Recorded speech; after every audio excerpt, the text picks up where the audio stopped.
Do you feel like you're doing everything right? Do you feel like I've done the systems, I've done the schedules, I have the routine, I have the to-do list, I've done everything I'm supposed to do, I have the pretty planners and the pens, and yet I still feel like I'm never actually getting things done? I'm stressed, I'm anxious, and all the things. Well, my friend, I'm here to tell you why that is. And it's a hard truth. It's a hard truth that I had to come to myself.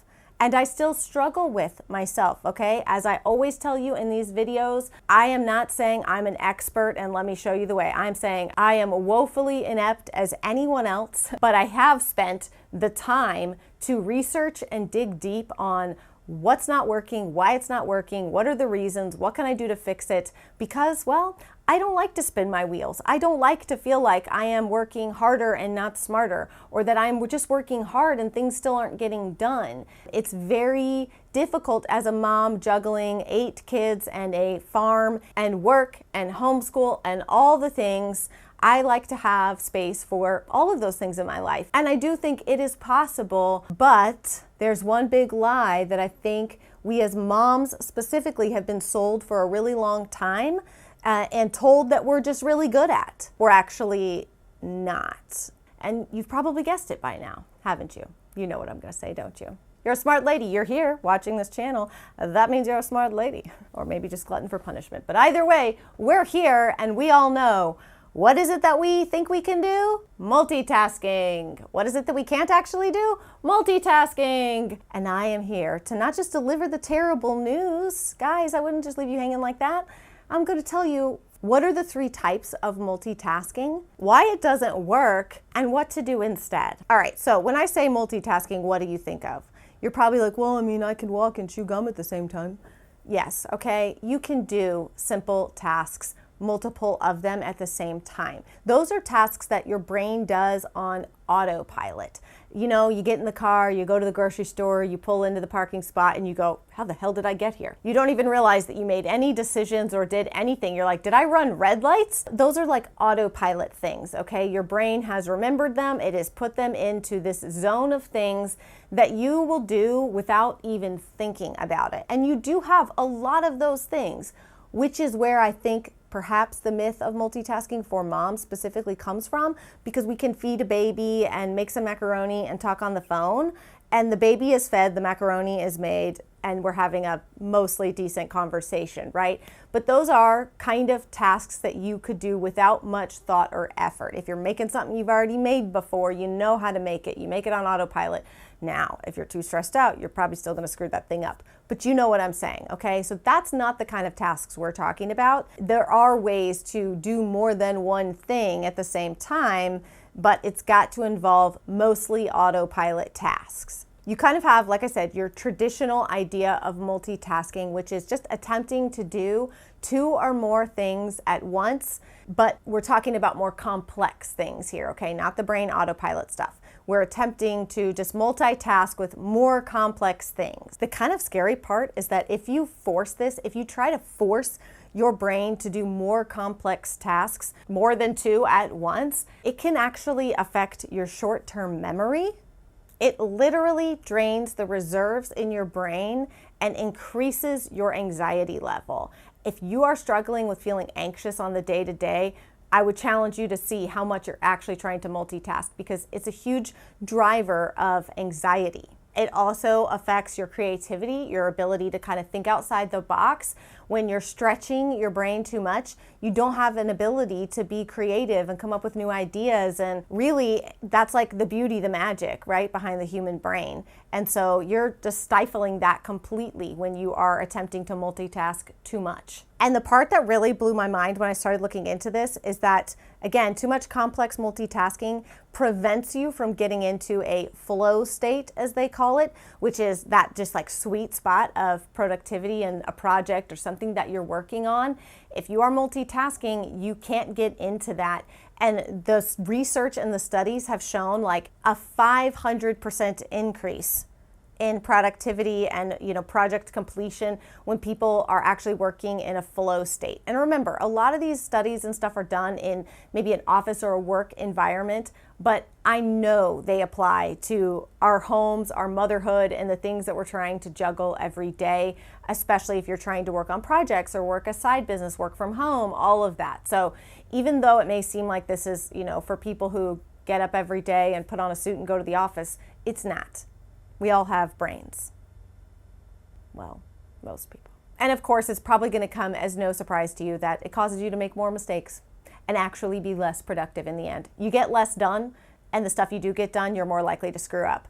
Ain't that just a bag of hot garbage? Aren't you like, dang it, I am trying to get all this stuff done. I'm working really hard at this. And you're telling me I'm getting less done and the stuff I am getting done is going to be crappier? Yes, that's exactly what I'm telling you. It hurts. Believe me, I know. This was the big one for me. Okay, so we have this, we understand now, like the concept of true multitasking with more complex tasks. There's another type of multitasking. This is the second one. It's called context switching. You heard about it? You know about it? Context switching. This is the one that I feel like really gets me because I will think to myself, especially when I'm doing my work-related things, I'm working. My brain puts that in one category.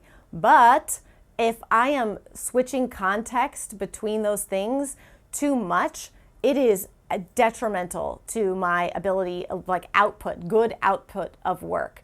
And it takes only 1/10 of a second for your brain to switch attention when something new pops up or a new project or task comes into your mind. Your brain can switch in 1/10 of a second. And then you're switching, you're switching the context of the types of things that you're asking your brain to think about. Forrest Gump playing ping pong against that Chinese guy. But all I did was play ping pong. And I'm going to blow your mind. Every additional task that you switch to eats up 20% of your productivity. It hurts. I know, it hurts. There was a small study done on this that showed that most workers switch tasks every 3 minutes. Think about that for yourself and your day and what you're doing. How you might be context switching every couple of minutes. Every time you do that, you're not getting into flow state and you're reducing your productivity every single time, your ability to get things done. So we know about multitasking and context switching. Now we're going to talk about number 3 is attention residue. Sounds gross, I know. But this is basically how when we try to multitask and switch between, basically the thing we switched from is following us like a residue into the next thing that we're trying to do. Obviously, based on what I've previously told you, we understand that doing one task at a time is important. But if we are just flying through a list of things, sometimes what ends up happening, like I said, is that attention residue. So we've completed something, we're flying on to the next thing, and you're really challenging the executive function part of your brain because now you're switching goals. Once you've gone to the next thing, you're switching goals. So your brain, that's an intensive thing for your brain to think about and switch to is, what's the goal for this thing that I'm doing now? You'd be surprised how many things you know about this task that you're doing and what the limits and parameters are for it, but your brain has to pull all that out of the archive, blow the dust off of it, and give it to you every time you're jumping to a new task. Problem is, I know I relate to this so much, so you probably do too, is that with this attention residue, what research and studies have found is that sadly, people spend 47% of their waking hours thinking about tasks other than what they're doing. You're like, I'm doing the good thing, right? I'm just focusing on one thing. I'm doing physically one thing. But your brain has the residue from the other and it's creeping in and it's affecting your ability to do this task well because the residue of that one is dripping off you. Like, I know that sounds kind of depressing, right? Because you're like, but I'm only doing one thing at a time. I know, but there's ways that we can kind of get around these things, the multitasking, the context switching, and the attention residue. Your Honor, I beg your indulgence while I explain to you why working on one thing at a time is so much better for you, your brain, your productivity, and you will be happier in the end. You will actually get more done. And you won't be as anxious and constantly thinking about the other thing that you just got done. Single tasking instead of multitasking is less stressful. You feel less stressed out and less anxious when you focus on one thing at a time, one task at a time. You're more likely to get into a flow state, which means your productivity is going to be at its peak. You're going to get your best and most work done in that flow state. That's where you want to be, baby, is the flow state. Focusing on what you should do, not what you could do. This is one of my favorite just expressions for life in general is you can, but should you? I will say to myself, yes, I can do that, but should I do that? Focusing on the things that you should be doing, plucking those out and doing that one thing versus the whole list of not just this is the stuff I should do, but I could also do this right now. No, coulds out the door, no coulds, shoulds, one at a time. This is so helpful for helping you to prioritize that monstrous to-do list, is going through and being very honest. Is this to-do thing, is this a should or a could? Also, if you happen to work in a creative industry, really allowing yourself to single task well is going to make you more creative. It's going to open up the doors of your brain for creativity. You are going to be able to kind of, again, like hone in on that like out of the box thinking part of your brain, and you may just surprise yourself with the good ideas that you have and the things that you come up with, and the more creative you can be in your role and in your job when you're not just overloading your brain with multitasking. When you're really single tasking, it is an excellent place for your creativity to flow. We're going to stop there for today.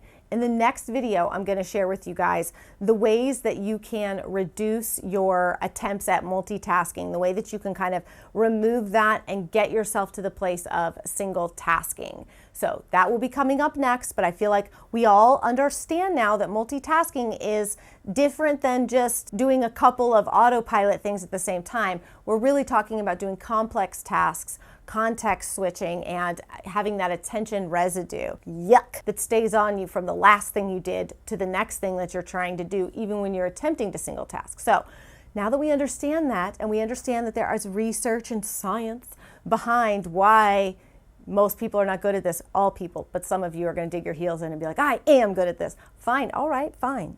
Then you just keep doing it. Why are you here watching this video if you're good at it? I said what I said. Come back if you want to get the tips on stopping the insanity. Stop the insanity! I need my bleach blonde shaved head for that. Come back and we'll talk about ways to not multitask. Okay? Okay. I will see you again very soon. Bye.